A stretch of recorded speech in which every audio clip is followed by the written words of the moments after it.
बिस्मिल्लाहिर्रहमानिर्रहीम। अस्सलाम वालेकुम फ्रेंड्स, कैसे हैं आप? उम्मीद करता हूँ सब खैरियत से होंगे। तो फाइनली पाकिस्तान के अंदर ई सिम मुतारफ़ करा दी गई। जी हाँ फ्रेंड्स, इस वीडियो में हम बात करने वाला हूँ कि ई सिम क्या चीज़ है और इसका फ़ायदा क्या है, इसका नुकसान क्या है। तो वीडियो को शुरू से लेकर एंड तक देखिएगा ताकि आप लोगों को समझ आ सके कि इस ई सिम का हमें कोई फ़ायदा है या नुकसान है। तो चलिए फ्रेंड्स, वीडियो को स्टार्ट कर लेते हैं। मैं बात करने वाला हूँ कि ई सिम क्या चीज़ है और ये पाकिस्तान में लॉन्च कर दी गई है और किस कंपनी ने लॉन्च की है, इसका फ़ायदा क्या है, इसका नुकसान क्या है, और सबसे मेन बात कि आपका मोबाइल ई सिम को सपोर्ट करता है या नहीं करता।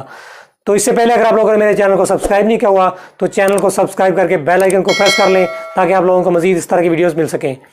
तो चलिए वीडियो को स्टार्ट कर लेते हैं। तो यहाँ पे फ्रेंड्स मैं आप लोगों को बताता चलूँ कि ये चीज़ क्या चीज़ है। सबसे पहले ई सिम है क्या चीज़, ये किस बला का नाम है और ये ई सिम किस तरह से वर्क करेगी। आप लोग अगर जानना चाहते हैं तो वीडियो को शुरू से लेकर एंड तक देखें। क्या आपका फ़ोन ई सिम को सपोर्ट करता है या नहीं करता? क्या ये ई सिम कोई सॉफ्टवेयर है या कोई हार्डवेयर है?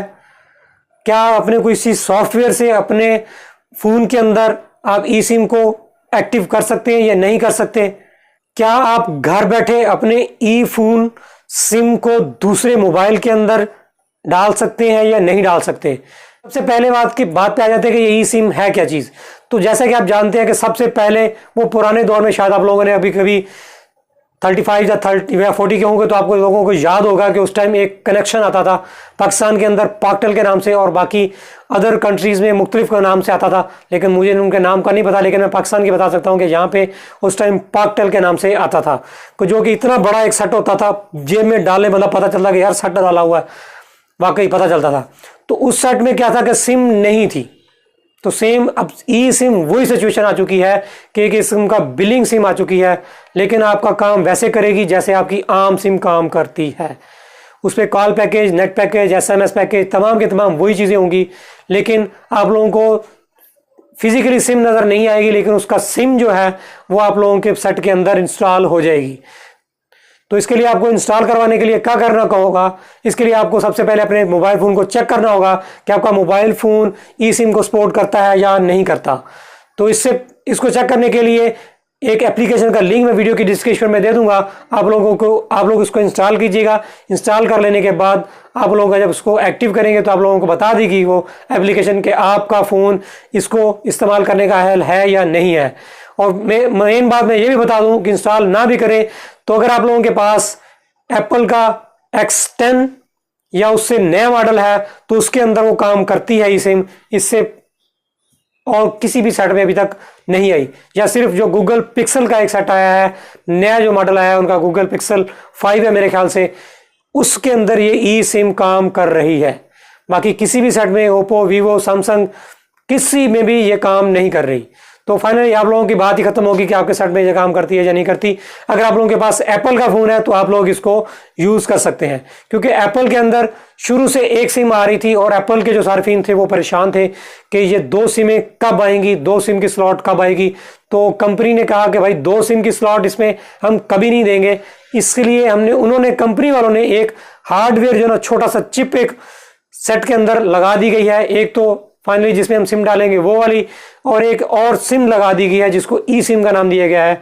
और ई सिम को आप लोगों ने किस तरह से इस्तेमाल करना है, किस तरह से लेना है, आप लोगों ने फ्रेंचाइज पे जाना है, वहां से उनसे कहना है कि भाई हमारे पास ये वाला सेट है सैमसंग का तो हमें हमारे पास एप्पल का ये सेट है तो हमें ई सिम की सहूलत चाहिए।